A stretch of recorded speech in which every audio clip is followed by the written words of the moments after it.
Hi everyone, we are coming to you live from Bourbon, Colombia today, and welcome to our first Masterworks concert of the season, which is Beethoven Blue Jeans, that features music by, of course, Beethoven, and opening with a work by Rossini, and sandwiched in between is a rather recent work by American composer Michael Torke, which is a violin concerto called Sky, written specifically for tonight's soloist Tessa Lark.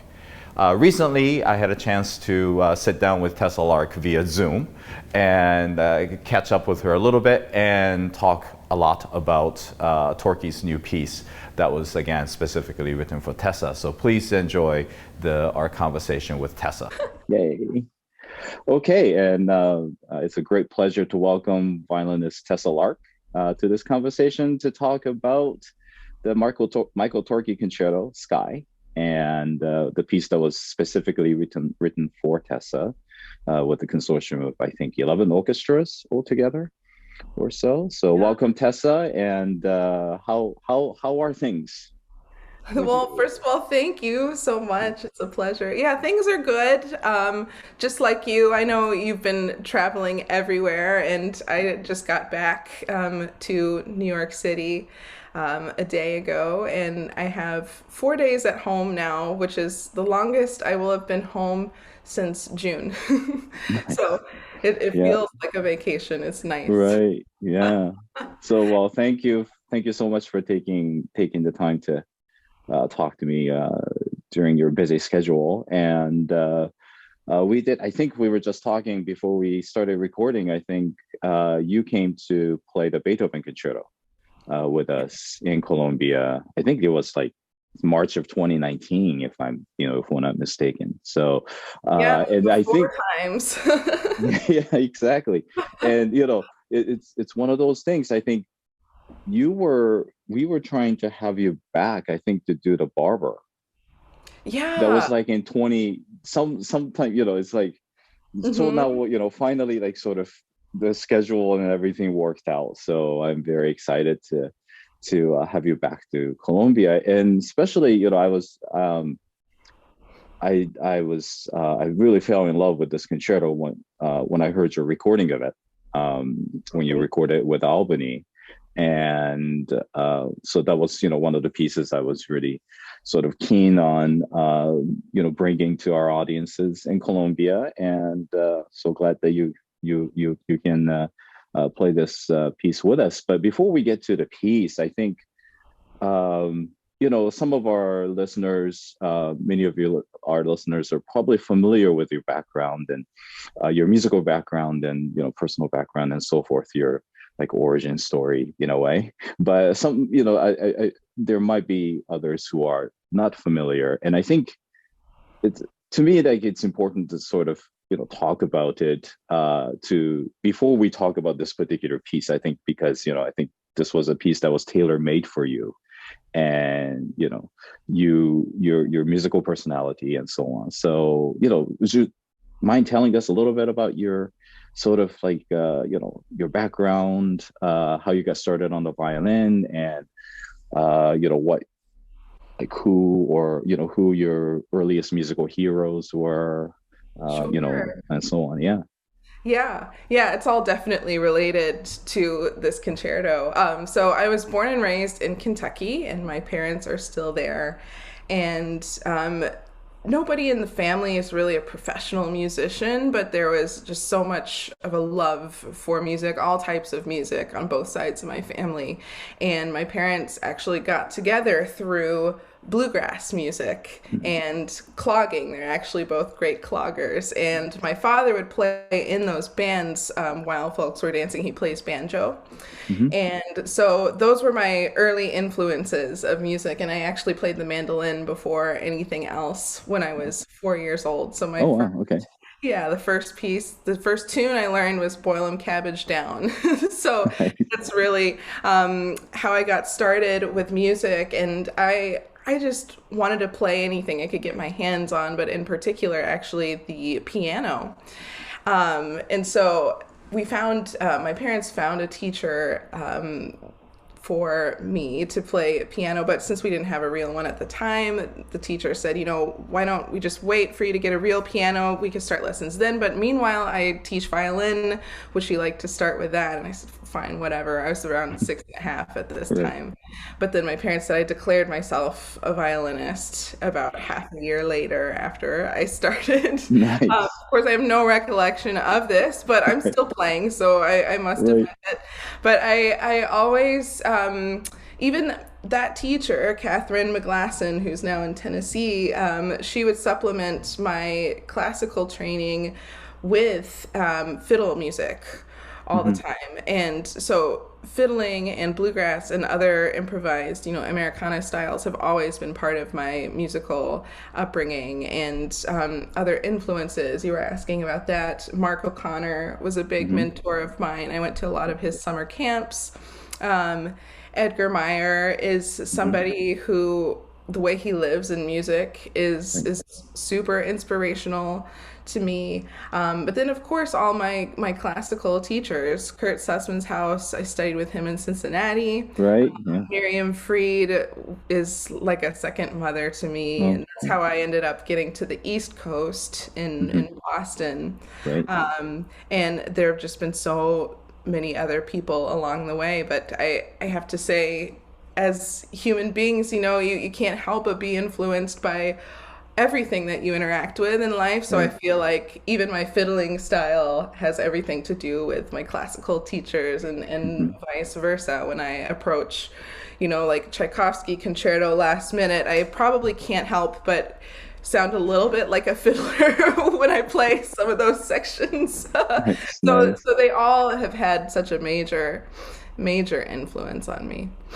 Yeah, no, that's great that, I think having had that sort of improv background and bluegrass and all of those things just incorporated, early on, I think, it's a valuable experience that probably not a lot of violinists, had the fortune of having from such an early age. So that's so great that you had that. And it's I think it's then that sort of brings you to this piece. And correct me if I'm wrong, I guess you had worked with Michael previously, right? Before he wrote this concerto. So, how did this piece sort of come about, and what was that?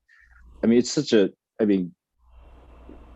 I know that, our audiences will just love this piece. But it's also very tricky, for the orchestra. It's very virtuosic, and but it has such tender moments too. It's very like it's your signature Michael Torke. I worked. Torke came to, speaking of Cincinnati, right after I finished my master's there.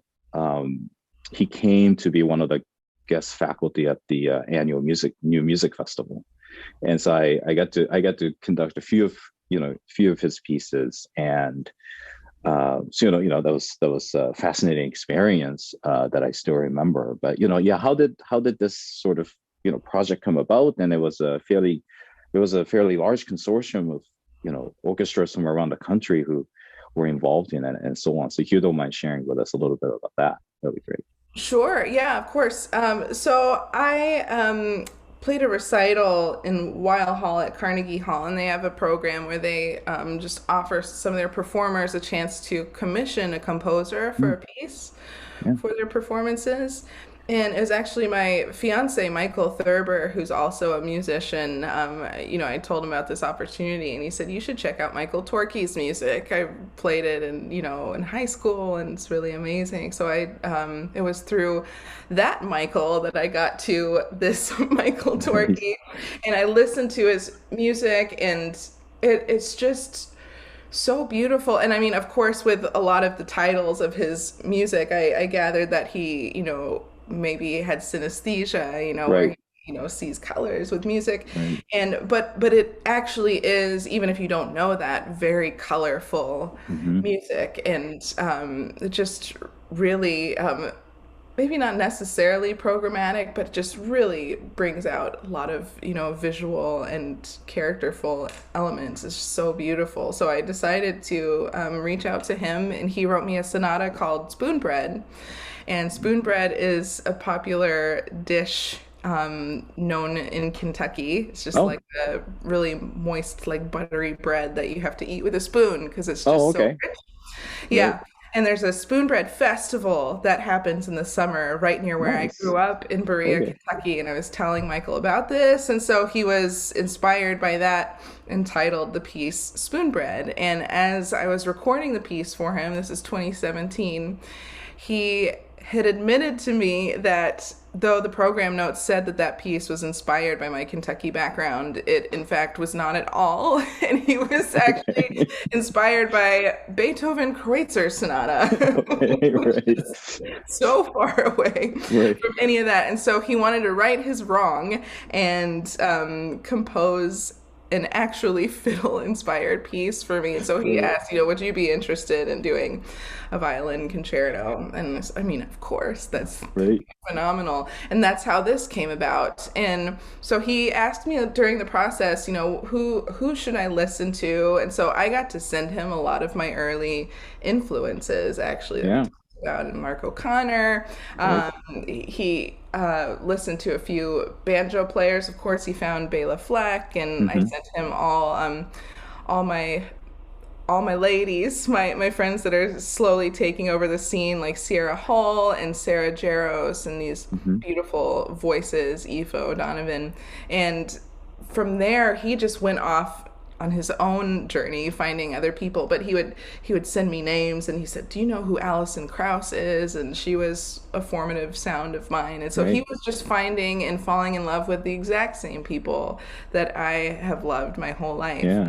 It's amazing how quickly he digested the style. He really knew nothing about it, and then he'd send me little bits along the way, and it was fun to be able to try it out, and really generous of him to let me into his process in that way, like really just scraps of things. So I got to see sort of puzzles things together. And, I usually just want to let a composer do their thing. And sometimes there's a beautiful part of the process where just letting another pair of eyes see what you've written is enough to give you the answers of what you need to do next. So I was kind of taking that approach. But there was one moment where in the first movement, it's all inspired by banjo picking patterns. So you hear it could sound like Morse code, like and I tried it out, and I said, I'm not sure this is going to sound good because the violin doesn't resonate like a banjo. And so when you isolate notes like that in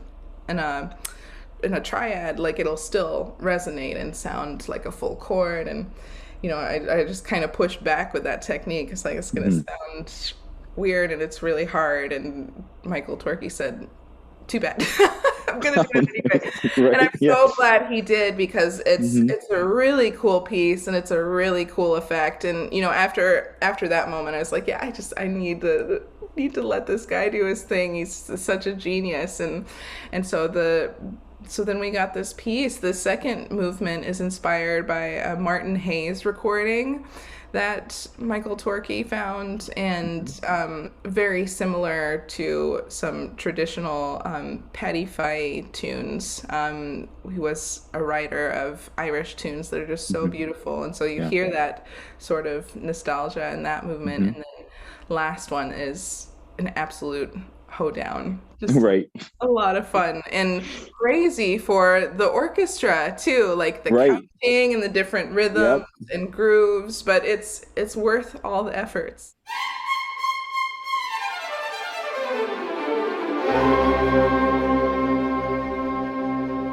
Now for the rest of the program, we open the concert with an overture that's called Silken Ladder Overture by Rossini, written in 1812. And Rossini, of course, well known for his operas like The Barber of Seville, William Tell, and so on. He wrote this particular opera, The Silken Ladder. It was a one-act opera, comic opera. And this was one of his early successes before he got to The Barber of Seville, and so on. And the overture itself doesn't really, oftentimes in Rossini's case, may not have a whole lot to do with the opera itself. A lot of times they were used as sort of the curtain raiser to get everybody in the seats and sort of just set the mood for the dramatic action that's to come on stage. In this instance, this particular overture is a favorite of mine because of its orchestration, the way that Rossini features, for instance, the oboe so prominently, almost like a vocal soloist in a way. The oboist has to take on this very lyrical, long, timeless melody with full of embellishment in the slow introduction. And there's a little section in that slow introduction of this overture where the strings just are resting, and you have this wonderful choir of woodwinds and horns just sort of carrying on, as though you just have this wind ensemble in the middle of the orchestra singing out this lyrical section of the overture. That leads into the fast section of the overture. When we think of Rossini overtures, there are certain traits musical traits that you can see in a lot of his overtures. I think of the Barber of Seville overture, for instance. One, probably the most famous one that you might be familiar with, is Rossini Crescendo. It's basically this short fragment of music that starts out soft, and by adding more instruments and having those instruments gradually play louder, he creates this incredible build-up that starts out with a whisper, and that's always underpinned by some kind of a rhythmic groove, and it just keeps on growing and growing and growing until everybody is playing at their full force. And we call this, actually, oftentimes it's called Rossini Crescendo. So you will hear that a few times in this overture as well as I mentioned in the previous section too, the rhythmic underpinning. So there's always sort of a walking bass line that's repetitive, and on top of that you have a singing melody that's often played by the first violins, or in this case oboe again is featured prominently in the fast section of the overture, as well as it was in the slow opening of the overture. So it's a fairly short overture. It's about 6 minutes in length. It's full of energy and joy, and it's a perfect way to open this particular program. But of course, also to open the whole season of Masterworks concerts as well.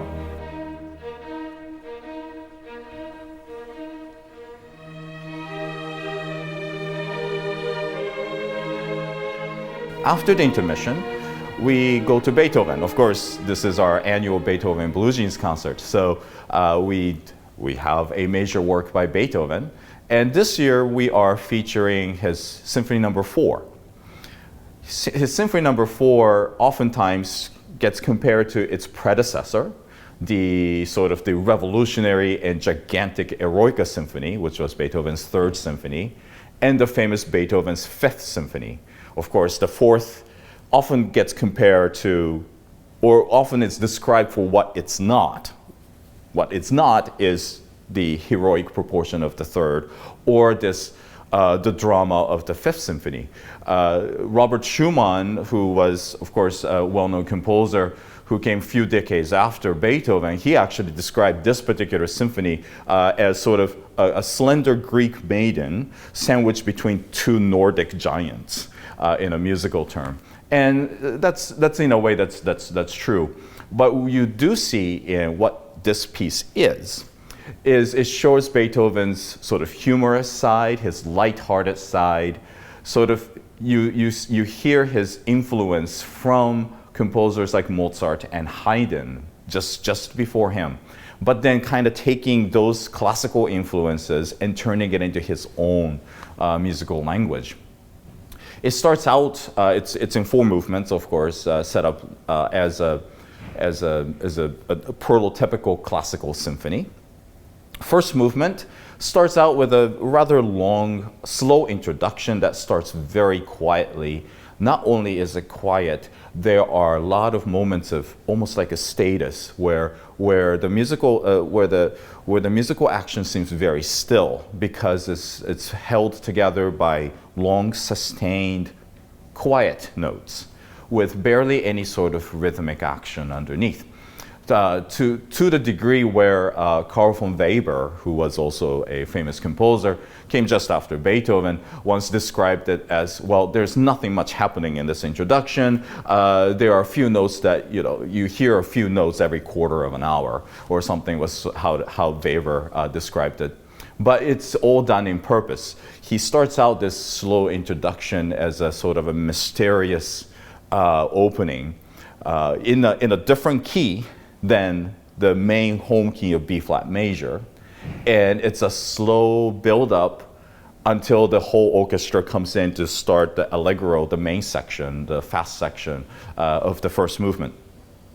Once the fast section begins, it's almost as though he's making up for the lack of rhythmic action in the slow opening, because it is fast and bubbling and very virtuosic first movement for the entire orchestra.